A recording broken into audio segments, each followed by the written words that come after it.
Vaovao hafa tanteraka kosa indray ary sinaneo ny favonona ny karakara fifidianana madio seken'ny besin'ny maro ny voamera maleotena misahana ny fifidianana naniseny io no nivohitra nandritra ny fampiofanana sy ny fampitomboana ny fahaiza-manao ny tompona andraikitra izay mikirakira ny lisy mpifidianana.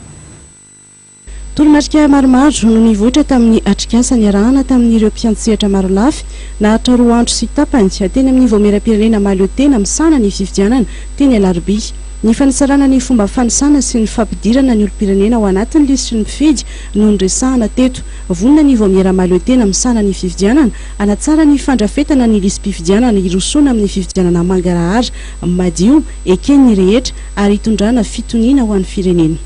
Afa-po tanteraka izay zany tamin'ny vokatra satria ny vokatra anankiray voalohany ary tena mavesatra zavatra izay dia ny firaisankina ny be sy ny maro zany eo amin'ny fomba fieritreretana olana anankiray ngezabe amin'ny fitantanana amin'ny fifidianana eto Madagasikara dia ny lista elektoralina zay aloha zany vokatra anankiray ngezabe zay niaraka nahatsapa niaraka nahita niaraka ny eritreritra zany ny piombonatoka rehetrarehetra anatin'ny fifidianana namokatra nyreny recommandation reny.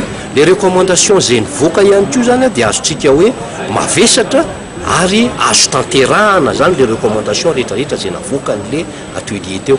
Tonga ny afatra ary vonona ny anoana trano ny SONI ny vondrona Europeana hoy Andriamatoa Benedito Sanchez ambassador ny vondrona Europeana eto Madagasikara. Ny antsony tokony ametrahana sehatra fifanakaloza-kevitra ahafahana mandroso ny fanatsarana ny izy mpifidianana ny tenany satria raha ny rehetra eny hatramin'ny mpiara-miombonantoka Madagasikara ny fifidianana. Ny vondrona Europeana izay namatsy vola ny atrikasa izay nandraisany ny mpanao politika ny fiarahamonim-pirenena ny mpanao gazety ny tompona ndraiky mpanjakana maro samihafa ary koa ny voamera maleotena misahana ny fifidianana avy eto Madagasikara sy avy any amin'ny Nosy Ravavy, Comores sy Maurice.